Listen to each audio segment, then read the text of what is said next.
បងប្អូនហើយបន្ទាប់ពីខ្ញុំបានឃើញវីដេអូជានិស្សិតឆ្នាំទី2ម្នាក់នេះហើយគឺពិតជាអាណិតគាត់ខ្លាំងមែនតើអូនប្រុសដែលជានិស្សិតឆ្នាំទី2ម្នាក់ហ្នឹងគ្រោះថ្នាក់ចរាចរណ៍ហើយក៏លើកឡើងថា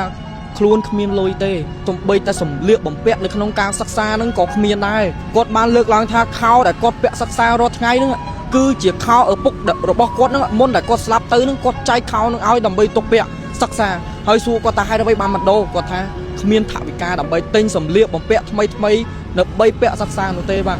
ចង់បានថាបងប្អូនជីវិតពិតគឺមិនដូចក្នុងរឿងនិទានទេបានអ្នកខ្លះកើតមកក្នុងគ្រួសារធូរធារតែចំណែកគាត់វិញ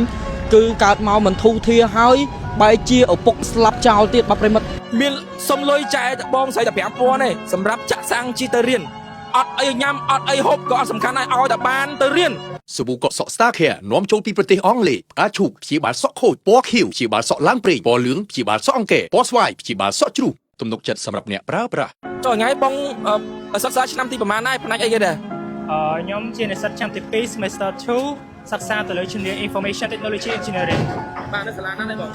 Royal University of Phnom Penh ដែលគេហៅថា RUPP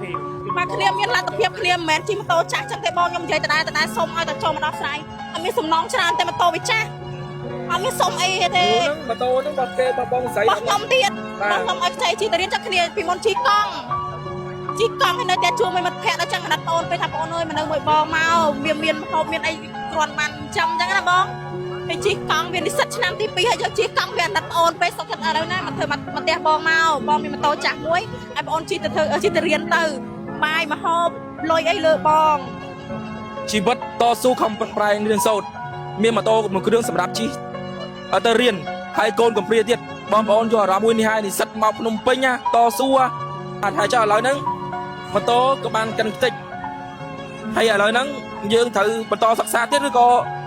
យើងត្រូវដើរទៅរៀនទៀតឬក៏មានអីជាមួយនឹងមិត្តភក្តិមានតែជាមួយសិនបងតែឲ្យខ្ញុំឈប់រៀនខ្ញុំអត់ឈប់ទេខ្ញុំយ៉ាងណាខ្ញុំតចាប់ចឹងតាមដានទេបងបើថាចាប់4ឆ្នាំទៅបើថាវាខុសជំនាញមិនក៏ខ្ញុំនៅតែតស៊ូដែរដោយសារថាខ្ញុំជានិស្សិតអាហារូបករណ៍ខ្ញុំអត់ចង់បាត់បង់អាហារូបករណ៍ដែលយើងខំទៅចំណាយពេលដើម្បីទៅប្រឡងយកវាមកឯងបងបាទខ្ញុំយល់ឃើញថាការតស៊ូបងប្អូនគឺឆន្ទៈមុតមែនតើទោះបីជាយ៉ាងណាក៏ដោយមិនបោះបង់ការសិក្សាក្រេបចំណេះដឹងពីគ្រូដែរក្រអត់ហូបអត់ញ៉ាំក៏ដោយអត់អីជីក៏ដោយធ្វើមិនឲ្យតែបានរៀនសូត្របាទបងប្អូនពិតជាបានជ្រាបហើយជំវិញនៅក្នុងវីដេអូនេះគឺថាបងប្រុសពិតជាតស៊ូក្នុងការខំប្រឹងរៀនខ្លាំងមែនតើទោះបីជាគ្មានឬមួយក៏អត់យ៉ាងមិនក៏ដោយហើយបងប្អូនដូចជាបានឃើញគឺថាម៉ូតូនឹងគឺជាម៉ូតូរបស់មីងខំអាណិតអាសូរក្មួយអត់អីជីក៏ឲ្យម៉ូតូក្មួយដើម្បីទុកជិះទៅសិក្សាហើយមួយថ្ងៃគឺឲ្យតែ 5,000 គត់ដើម្បីទុកចាក់សាំងព្រោះអីគឺថាសិតតែអ្នកអត់ទេប្រិមិត្តបាទហើយសង្ឃឹមថាក្នុងវីដេអូនេះសង្ឃឹមថាលោកជំទាវលោកញ៉ាដែលជាម្ចាស់ brand ធំបានឃើញវីដេអូនេះហើយសូមជួយទៅដល់បងប្រុសផងគឺឃើញថាគាត់ពិតជាតស៊ូ